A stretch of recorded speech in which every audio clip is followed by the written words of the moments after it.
السلام علیکم ورحمۃ اللہ وبرکاتہ۔ پروگرام تلخیص معانی القرآن کی 113 نمبر کی نشست میں آپ کا خیر مقدم ہے۔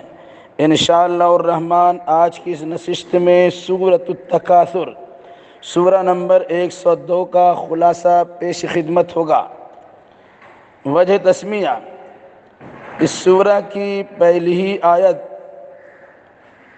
الہاکم التکاثر کے ذریعے کسی بھی چیز کی کثرت طلب میں اللہ سے غافل ہو جانے پر گرفت اور پکڑ کی گئی ہے۔ اسی مناسبت سے سورہ کا نام التکاثر رکھا گیا ہے۔ زمانہ نزول: یہ سورہ مکی ہے اور مکہ کے ابتدائی دور میں اس سورہ کا نزول ہوا ہے۔ تعداد آیات: اس سورہ میں 8 آیتیں ہیں۔ مرکزی مضمون: مال و دولت پر اس قدر فریفتگی کہ ذکر الہی سے غفلت ہونے لگے بڑی ناعاقبت اندیشی ہے۔ اس سے ہوشیار رہا جائے اور قبر و آخرت کو مد نظر رکھتے ہوئے ذمہ دارانہ زندگی بسر کی جائے۔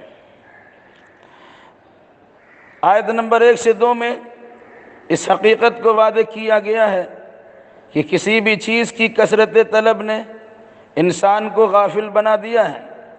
انسان کسی بھی دنیاوی شے کی چاہت میں اس قدر منہمک و مشغول ہوتا ہے کہ اس کی نگاہ سے آخرت کی زندگی اوجھل ہو جاتی ہے، اور مال و دولت، زمین و جائیداد، وزارت و منسٹری اور سامان عیش و عشرت کو زیادہ سے زیادہ حاصل کرنے کی دھن میں اس شدت کے ساتھ مشغول و مصروف ہوتا ہے کہ اس سے بالا تر کسی چیز کی طرف توجہ جاتی ہی نہیں ہے۔ انسان کی کثرت طلب میں اپنی عمر ضائع و برباد کر دیتا ہے۔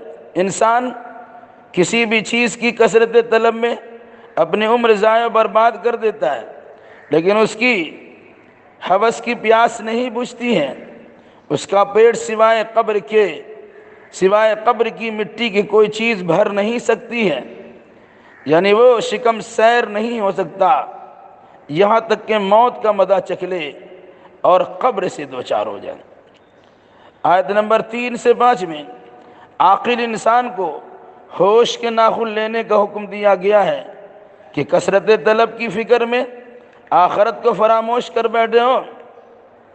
معاش کی فکر میں تمہیں معاد کا خیال نہیں ہے، روزی کی فکر میں رزاق کو بھولا بیٹھے ہو، تو تمہیں پتہ چل جائے گا اور عنقریب معلوم ہو جائے گا کہ اس کا انجام کتنا بھیانک و خطرناک ہونے والا ہے۔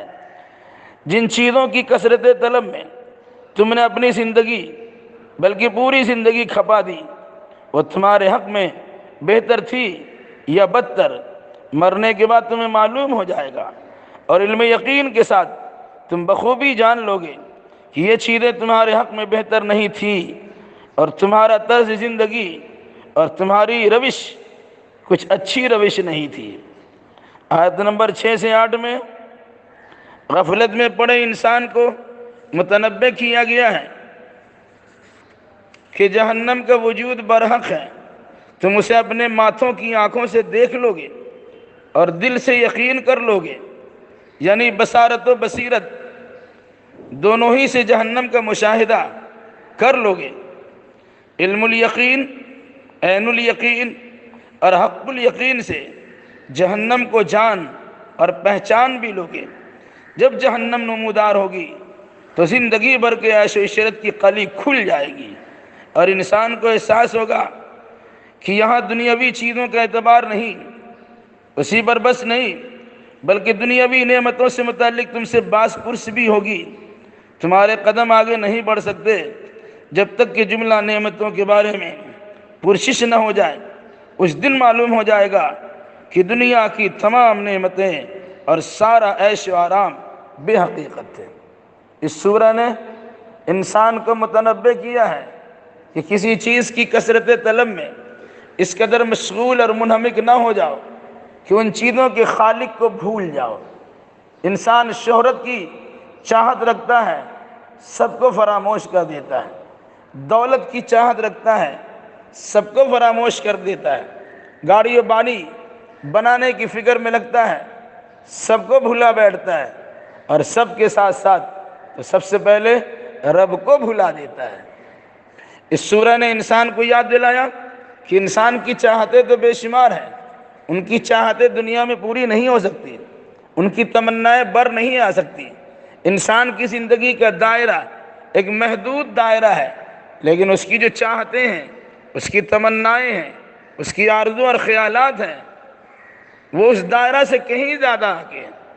تو کہا انسان کی ضرورت دنیا میں تو پوری نہیں ہو سکتی، ان کی خواہشات اور ان کی تمنائیں بر تو نہیں آ سکتی۔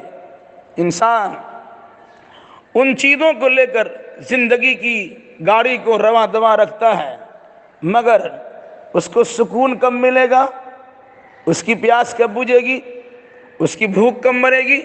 جب وہ مرے گا تب، یعنی قبر سے دوچار ہوگا، تبھی اس کی تمنائیں اور جذبات اور ارادے اور خواہشات ختم ہوں گے، ورنہ اخیر لمحہ تک انسان ان چیزوں کی جستجو میں بلکہ کثرت طلب میں لگا رہتا ہے۔ تو قرآن مقدس کی سورہ نے انسان کو متنبہ کیا ہے کہ دنیا میں تم اسے یوں ہی تصور کرتے تھے، علم الیقین بھی ہوگا، عین الیقین بھی ہوگا، حق الیقین بھی ہوگا، کہ اللہ کی نعمتوں کی ناقدری کرنے کا انجام کتنا خطرناک ہوا، اور جہنم کی کیسی کیسی سزائیں ہمارے انتظار میں ہیں۔ اس لیے ہم چاہیں اگر کہ اپنے آپ کو جہنم سے بچا لیں، تو ذمہ داری ہماری ہے کہ اللہ تبارک و تعالیٰ کی آیات کو سمجھیں اور قرآنی آیات اور صورتوں کی روشنی میں اپنا عقیدہ و نظریہ بنائیں۔